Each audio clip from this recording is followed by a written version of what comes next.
This is Tats Magazine here with El Jumbotron. It is September 24th, 2023, and we are here live at House of J. It's really nice to be back here, guys. I'd like to introduce y'all for those who aren't familiar already. Could we go around and get your name, your role in the band, and your favorite band of all time? Cool. Jeffrey Thomason, vocalist, guitarist, Jumbotron. Favorite band of all time, I would say early Nirvana. Can I do top 3? Sure. I hate that question too. I'm over here sweating about it. 90 to 91 era Nirvana before they blew up. Pixies and probably Sonic Youth. I'm Pablo. I play the drums in Jumbotron. I guess I'm gonna do top 3 also. I think Foo Fighters definitely up there. Really anything Dave Grohl's ever done. I think this band called The Main. I really like them a lot too. And Last Dinosaurs. They're from Australia. I like them too. Johnny, and I play bass for Jumbotron. Yeah. I don't know. I guess probably it changes. My music taste changes a lot, but whatever. Probably NoFX and Nirvana, and I don't know. I like the Pixies a lot and like other stuff too. So I'm all over the map, but NoFX and Nirvana. That's good enough for right now. Nice. So like Manifesto. Okay. Yeah. So I did like a short interview segment with Jeffrey a little bit ago, and you mentioned how when you came to the States, you went to a Days and Days show, and it kind of introduced you to the DIY scene here, and like it made you fall in love with all of it. And I was wondering from there, how did El Jumbotron come together, and how have you guys made it this far since then? So I came over on like a 3-month visa back in, I think it was 2014, something like that. That's as long as I could stay. I saw Days and Days, I saw the Houston scene. Like there was a house party with a living room like a quarter the size of our living room, and there was just like 60 people crammed in like sardines singing Days and Days. And I was like, fuck, there's nothing like this in Scotland. And I just had to like come back and see more of Houston, and so I came back like a year later. Overstayed my visa, oops. Being here since, and just moved in with the guy who threw that Days and Days show. This was back in, what was it, 2017? 2016. 2016, sorry, October. yeah. Moved in. Johnny also moved in. He heard me jamming like Nature's Revenge or a couple other Beat Goes Down or something like that.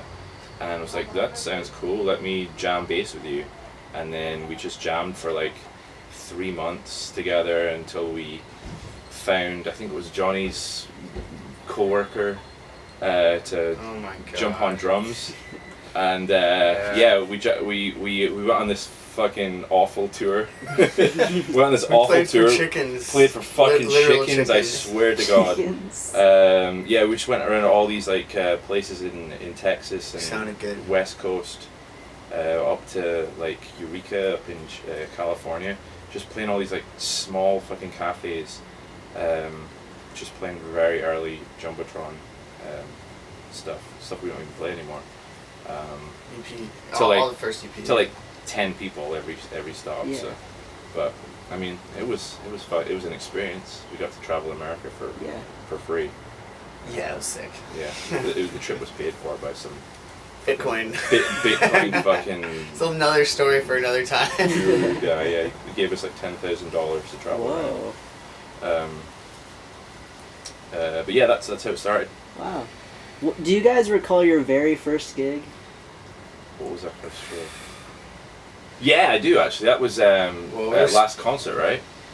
No. Remember how fucking nervous we were? The first gig was at last concert? Yeah, dude. It was for that show. For the community? I don't think so. Maybe it was. I think it was that. And we played in front of like 60 people. No. It was at Natsuo. I remember because my girlfriend at the time left and didn't come back. We had fun. Brian the poet was there, probably like 6 other people, and yeah, I remember it being like our first show at Natsuo. I think that last concert one was probably the second one. Yeah, it was very early. Yeah, I was so really fucking nervous early. before that show. that one had actually like had people there. So you guys have been dropping like a lot of singles recently. I was wondering, are those all part of a bigger project that you're working on, or are you just like sporadically putting out as much music as possible? This is like Johnny's been doing like the research on Spotify of how to like trip the algorithm like every 5 weeks. No, it's not like, yeah, well, I've done like light research, so there's still people who know a lot more than me, but no, essentially, first of all, we've been sitting on the concept of basically releasing like 4 EPs, essentially, which would be like the bigger picture of it, each one having like 5 songs on it. But right now, in the current like climate, unfortunately, of like actually releasing music, and I would just say this to other bands out there too, is that like when you release your entire record, nobody listens to the other songs. They only hear that first song. Like, only so many people are gonna get past the threshold of the first song, and it doesn't matter how good you are, because a lot of people are really awesome and they have a really good rest of their record. But it's just for some reason when you do that, it's just like, I feel like it's just kind of like blowing your load. Mm-hmm. So we've been doing it like, you know, enough to like have like kind of trickling out the EPs, but eventually there's the physical copies. Yeah, we're gonna do physical releases, and that will be the EP will be like on a physical copy. We don't. No one has a fucking CD player anymore, so that's like ancient news. But like, apparently we just have to go back further to the past, do like cassettes, and vinyls cost about $1 million. So we'll probably do some really limited We'll just do cassette probably. Stuff. Yeah, we're probably gonna do like some cassette releases, and I'm not sure, but. Yeah, we've been trickling out singles, so all of these, we have 2 more on this EP. Okay. So, like, there'll be 2 more songs coming along, but we're going to be in the studio before it's ever done. You can pretty much expect a new Jumbotron song about every 6 weeks. Okay. For the foreseeable future. Cool. Yeah, pretty much. So, y'all's first drummer was your coworker. Pablo, at what point did you join, and how did you come together with him? This place has been pretty close to like 2 years. Yeah, it's been awesome. So I was a huge fan of Jumbotron for like the longest time. I think maybe like 2018 was the first time I ever saw them in the living room up here. And like I was obsessed ever since. And then like 2 years ago it just like lined up where they needed a drummer, and I was like, hey, I've got spare time. I'll come jam with you guys. He was playing Kim Jong-un. We've always been really good friends with their bands. Yeah, that too. Like they always let us play over here. And we would play shows together and all that kind of stuff, like the J-Fest and all that. Tanner was the matchmaker. Yeah. Yeah. They've gone through evolutions and donated couches and they've been around for it all. Oh yeah, they were the OG band to like properly help us like they saw what was going on like at an early time. Like like all 3 of y'all definitely were like including Tristan. Even that was even before Tristan. Before Tristan but was in the Tristan band, joined in, so like ever since there's been a few people that have been around us the whole time that I feel like they kind of got what was going on, and they're like, oh, I can't wait until a couple more people understand what this is. What are some of y'all's favorite memories or specific shows from hosting at House of J? I would say the first time Derek Rathbun pulled up with Narrowhead back in whatever, I can't remember what year it was, I think 2018 or 20, I think late 2018 or 2019. And like I had no idea who he was. It was a very like unassuming setup for the show. Like, hey, I'm just gonna like pull up, like do a $10 show, blah blah blah. And then we were, because at that time we had like 60, 70 people coming to shows every week because the hardcore kids had started coming out, and then that Narrowhead show, it was like 300 odd people. Wow. And we were just like, what the fuck is this, dude? Like, there was like so many vendors, like the whole garage was packed with vendors. And then they played inside, like 300 people at a show inside that can fit like 60 people. So I don't know how the fuck. I never saw any of the music. I was just like walking around, like making sure there weren't fires everywhere. But no, that was just like my mind was blown, and then that became kind of like I just like thought about like what the fuck did he do there? Because we were just kind of hosting any kind of shows, and then I asked him like what was the reasoning like behind like the lineup and everything. He was like, oh, you know, I got like multi-genre, like 7-band bill. I got like this band for like bringing the older crowd, and this band bringing this genre, and and then that kind of became like the formula for some of the Free as Fuck shows, just like doing 7-band bills, multi-genre. So that was probably one of my favorite shows that we posted here. That's awesome. Yeah, it's a tough one. There's so much that comes to mind as far as like cool stories or like funny stories. Like as far as like I've just loved like some of the more intimate kind of stuff that's like happened, like Jesse Sendejas of Days and Days and Escape from the Zoo, in a Christmas sweater, covering Blink-182 by the fire, like right before Christmas. Like that's like kind of sick, you know. Like I mean that dude's. I've also seen him playing on tour with fucking NoFX, my favorite band, for their final tour. Like I literally saw them on stage also. So I saw both of those things in the same year. Like that dude's like in the backyard, which was just like a real trip, you know. Like kind of. It's just so much of a heartening thing of like, you know, people here do well in music, and like, you know, I love seeing that. Like exactly like what you said, like Narrowhead would go on to like blow that shit up, and it's just like some of those are like so memorable because it's like they took the time to be a part of like that like kind of community thing, and there's like a little bit of a snapshot that like a few of us got, you know, before they might not do that kind of thing anymore. Yeah. So I've liked the shows like that. And then there's also just like funny stuff. I just have to say the quick story of like one time we already had one of our windows knocked out, and there was a board in it, like a piece of wood, just like kind of chilling in there. And then like my buddy Brad, punk rock Brad dad, you know who I'm talking about, Trashed In, Saturn's dad. Great people, great family, and you know, like whether or not you're on my end and you're like coming home with groceries and there's like 50 fucking people at your house setting up like camping tents and doing crazy shit, or you know, if you roll up with all your friends and you see the setup, like it's just kind of it was always like a surreal kind of thing. Like, how is this allowed to happen? A little biased, but at any time we've played here at the house, like you just know the energy's going to be there and people are going to love it. Halloween. Oh, the Halloween show was really good. Bonkers. Yeah. But like looking back, actually, we had a really good show in here with Kim Jong-uno and Matt Pless. That was a really fun show because there were people in there like full circle pits, walls of death going on in there to Matt Pless's music, and he was like, "This is the first time I've ever seen this happen." Yeah, dude, we had to save his ass from dying of overheating. Yeah, I felt really bad. It was like, "You want a topo?" He's like, "I'm sober." I'm like, "It's not alcohol."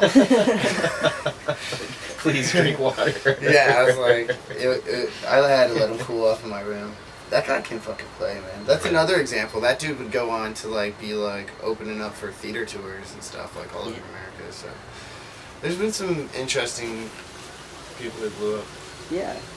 So y'all talk a little bit about what it was like running a house venue and like living in it at the same time. Like, how did it feel constantly operating in that environment?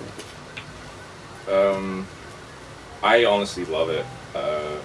I wouldn't want to be. I wouldn't change like how we've done it. It's like there's obviously like the stress that like shit could break, or you know shit can get stolen, which has happened. It's happened in the early days, before we kind of curated better shows that you know didn't invite shitty people. Yeah, I would say like I would just always look forward to the weekends and honestly like waking up every day and seeing like what new show offers are like in the inbox. Nice.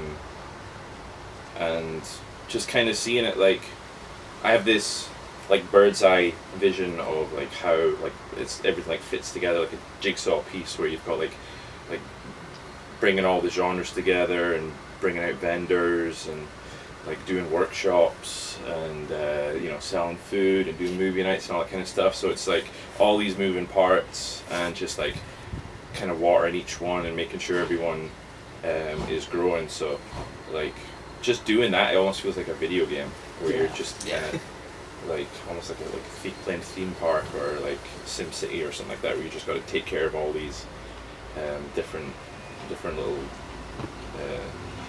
elements. So like I just have a brain that just loves doing that. So I would say I always grew up pretty much watching those documentaries about the fucking punk houses and about all that shit. So like I was kind of aware of like the concept of it, and I still remember when we were doing this and the first time my roommate did a show and there's like maybe 40, 50 people. I was like, what the fuck? It's so fun. So it's been kind of like the experience of a lifetime in some ways, and we really just tried to take it as far in every single direction as we could. So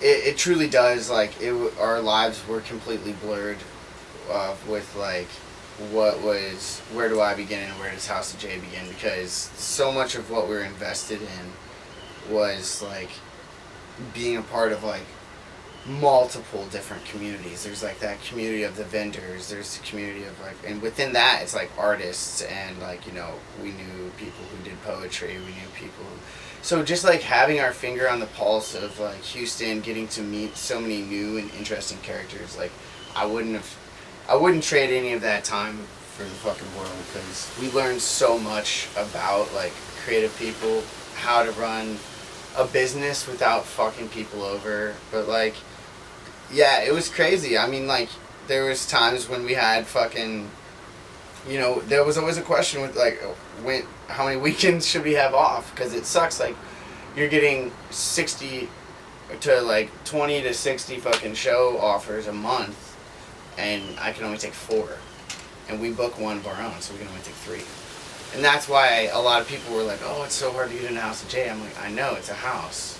We live here, and we can't like throw 3 shows a week without like, we tried that too, you know. Yeah. I mean, there was times when we probably threw 7 shows. Neighbors are about to jump out their We went way too far, you know, we've taken months off, and like, we've always tried to like kind of balance it with our sanity and stuff. And so it's been insane, and it's been a fun journey, I would say. We kind of found out what we were capable of, and we're able to facilitate a lot of art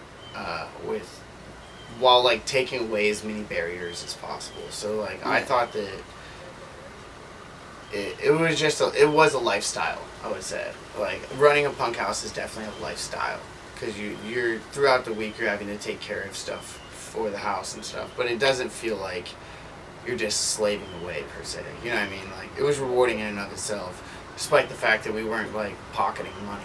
Like, it was all going right back into the house, or going into pizza, repairing windows. And so yeah, like, we were never made rich off of this. I mean, I drank a lot of free beer, but other than the thousands of free beers, I think you know, it was just awesome, you know. A lot of our friends and like some of the closest people that I've met in my life are because of this place. But like, I would highly, highly recommend that if somebody is like young and has the fucking energy and the initiative, do it. Like, fucking just get a house and just throw a show inside and see if your landlord doesn't notice. And when he does, just tell him you're having band practice. What are some of y'all's favorite local bands? Any genre. Favorite local bands? Any genre? Oh, Pinky Promise always jumps out, like, out front. Like, those girls can write songs. I love their songwriting. Posers. Yeah, Posers. Downkill. Obviously. Downkills. They, like, brought so much energy last night. Yeah. I don't know if they do much recently, but Cherry Mom, I was really into Cherry Mom. Dude, I've not heard them. Something Else. Something Else. Yeah, we have a lot of favorites. We're super into Houston music, that's for sure. Like 30 Foot Fall. I was listening to 30 Foot Fall since, like, you know, before I had the house or anything like that. So that was cool to have them like come visit for day 1 of Dre Fest, and then actually be on like the other days and shit. So I think one of the favorite performances I saw in the shed was a couple of years ago. Days. Oh, Days Days is amazing. really cool, And Days and Days. I mean, Escape from Days the and Zoo. Days, yeah. Escape from the Zoo is a fucking behemoth of sound. I mean, we like a lot of the bands are. That's the thing that made it easy for us too. It's like, fortunately for us, like, the bands in Houston, they really don't suck, you know. Yeah. Like, there's a couple of like wankers out there, but you know, they're not really like. For the majority part, like when I go to see a show, like even if it's a younger band that's like maybe not like technically amazing, I love looking at them and being like, I see what you're going for, and that's dope too, you know, like, and that's cool, and they have like, they're unrelentingly themselves. So that's the kind of stuff that I'm drawn to. Nice. So, you guys have been around for so long, and you've ran the house and everything. You do a lot for the community. I would kind of consider El Jumbotron to be like local legends, and I was wondering, what advice do y'all have for bands that are just starting out and want to do what you guys are doing? First thing, if you want to, don't wait for people to invite you to like their thing. Start your own thing. Like, don't complain about, oh, it's fucking cliquey as shit. Like, just start booking your own shows, because no one's gonna put you on. Like, no one is waiting for your success. You just gotta like fucking be patient and start carving that shit out for yourself. You know, just expect for the first couple of months, if you're not already like in, you know, in the fucking cool cliques or whatever. If you're like an outsider, you're like a young band, like, just start small, start somewhere, but like, you know, find a house or like the White Swan or whatever, and put on like a 6 or 7 band bill. Do it for free if you can, because you know, it's just going to bring out way more people. Just be in a mindset where you're thinking about like, what can I give to the community, rather than like, what can I get out of this show? Like, is this going to get me ahead? Like, if I play with this band, or is this band like not worth? Just think like, what can I give? And then if you're in that mindset, people are going to like kind of vibe off of that and see like, oh, this guy is fucking cool. That's basically what the House of J has been since like the inception. Is me and Johnny just sat down one day and we're like, you know, what can we give? Like, let's try to do as many free shows as possible, give as many opportunities as possible to artists and vendors and all sorts of like the community to come out and like really just be themselves, type of thing. So if you're in that given mindset, you're doing as much free shows as possible, you're connecting with as many bands as possible, I'd say like you're off to the best start, rather than kind of like sulking that like you're not immediately like on really good bills, and you know, Yeah, don't be butthurt. No, I'm just kidding. No, but that's good, Jeffrey. I would. That's probably the best piece of advice you could really give. 'Cause we, you know what I'm saying, or like, you know, but the indie kids too, we're not really that soft, you know, and so we had some trouble kind of people being like, what box are you even in, and like what crowds like you, because we weren't able to even get in front of the crowds to figure out what crowds we'd like. So having this place was a way of us like putting ourselves on and realizing we could just book our own shows, and we would find the bands we like. And only thing that I would really add to what Jeffrey said would be like, just make sure you're supporting the artists that you're super into, and like not being afraid to like go say what's up to them and hang out and like try to be friends with them, because like that's how you get them to play your shows, you know what I'm saying? Like, if you're like cool with them and being genuine, like, don't go up to someone and be fake if you don't really like their band. But like, if you're like super into someone's band, like, go be their friend. Like, don't be like, you know, go get to know the people who are in the community, and that's the number one way you'll be able to like just have the reciprocation of like that kind of stuff. But yeah, and also just fucking practice and a lot to get really tight if you're in a band. Like, you know, like worry, just like take the time to get those little pieces of like the corners of your songs. Like, pay attention to the transitions, like pay attention to that kind of stuff in your songwriting, because if you don't be boring on stage, don't fucking just stand there. Yeah, if you don't pay attention to any of those things, then like it doesn't even. If you don't write good songs, then you're only gonna get so far anyways. So just make sure that you don't forget about that little thing called the music. And I was gonna say musically, yeah, like find the sound that you want and commit to it. because like if you try to go one way or another, like you're not gonna be happy with what you put out unless you like really commit to it. Going too far. Yeah. Yeah. Like one way or the other. Yeah. That's important as a It is. drummer. Like not to hot dog it. Going back to like Kim Jong-un, like we were folk punk when we first started, and now we're going on like a hardcore kind of phase, which is like worked out even better for us. It's like better than anything that we did before. Like that's what we found that people actually like. Yeah, like don't be afraid to mature into a sound. Yeah. Change it up, but like stay down the middle, I guess. And so yeah, from this point on, like that's pretty much all we're gonna do because it's worked for us. You guys are heavy as fuck. Tell me about Free as Fuck. Like, how did you guys come up with the idea to start it and grow it to how it's It's all Jeffer. Yeah, it was just kind of like a Frankenstein of like all the conversations I've had with other promoters of like how to throw a show. So yeah, like what I said earlier about like that Derek Rathbun show of like doing like 7-band multi-genre bills, and it was actually like Critical Condition when they first started coming around. Like all their flyers were like free, always free, bring a newbie type of thing. And then just like being like watching like podcast type of stuff, they always like have a Patreon.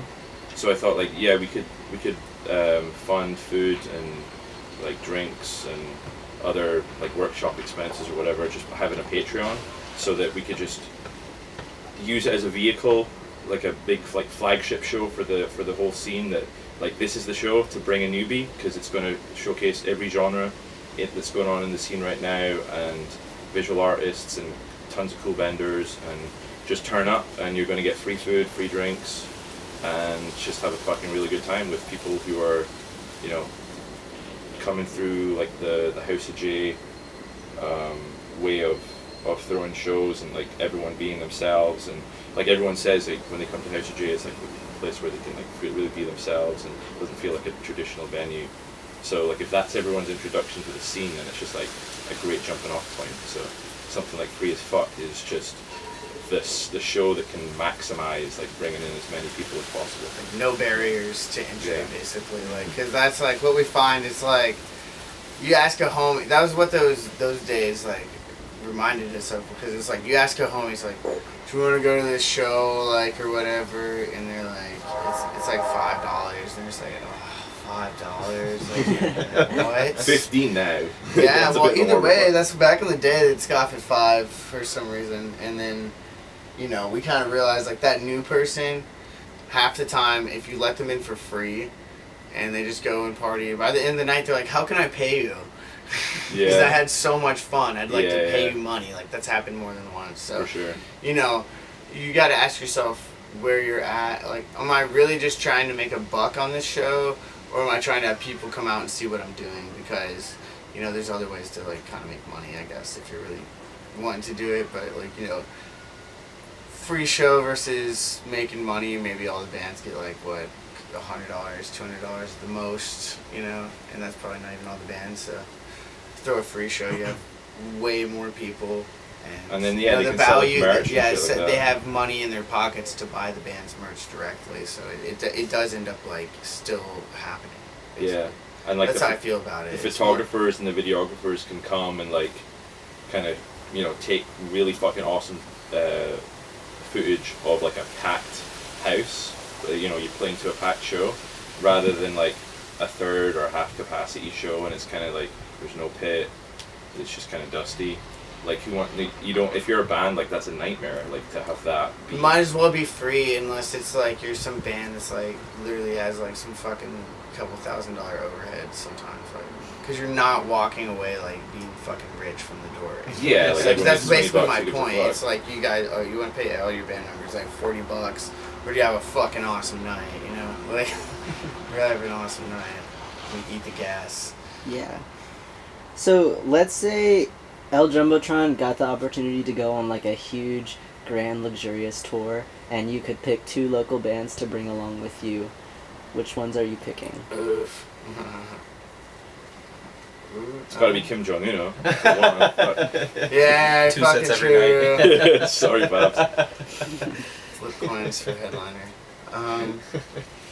Yeah. Okay. Well, then I would only leave one more band. Probably like I would say it would depend on the tour, and like maybe where like what our goals were. Cause say I think something else goes very well with our sound and our crowd. Cause those guys got those like indie dance vibes. Mm-hmm. But if we were to do a heavier tour, probably Downkill. Mm-hmm. I would say probably Downkill for to do something heavier. But also yeah, Kim Jong Un would definitely be invited. Too, you know, same It's too easy. And I already like those guys. Yeah. So, Jeffer, you organize like the short film club and a lot of non-music related events here, and I was wondering what are some of y'all's favorite workshops and stuff that you've hosted that. Oh, for sure, the T-shirt printing one Yeah, that that was sweet. It's Climb really with cool. the Sickness did. Yeah, it's a really cool way to make everybody feel included. Yeah, like that's my favorite kind of aha moment of this year is thinking, almost like making this like a fucking like a janky academy, like trying to get as many like new people to like become vendors and become like clothing makers and all, just like everyone teaching each other, and so like the whole scene benefits because like I think venues kind of underestimate like the value of having like 12 vendors Seriously at a show. Like if we can help create way more people to become like, a lot of them are popular in their own right too. Like people, like, they meet people out the ass and they're friends. Yeah, and who's not bored? Like even if you don't smoke cigarettes, it's nice to just like walk around and browse.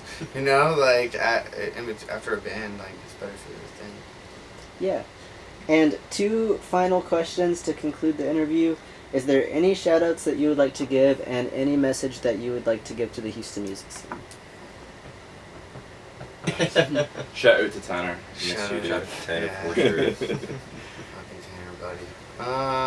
I mean, shout out to fucking. Shout out to everyone. I was gonna say everyone. That's Yeah, honestly, like everyone I who's just fucking like love you guys. who's already on that kind of wavelength of like you gotta just like put yourself on and be the one that starts something, because like there's so many fucking cool people in this scene who are like just self-driven, like whether it's like videographers and photographers or promoters or vendors know who or you bands, are. like the ones who are like excited at like 2 a.m. the day before, like they're like they're making like the last of their merch, or like they're uploading photos, or whatever they're doing, they're practicing hard for the next show, like all those people, because like that's the vibe. Like if you're like super excited, you bring that energy to a show, and it just becomes part of the fucking soup of the show.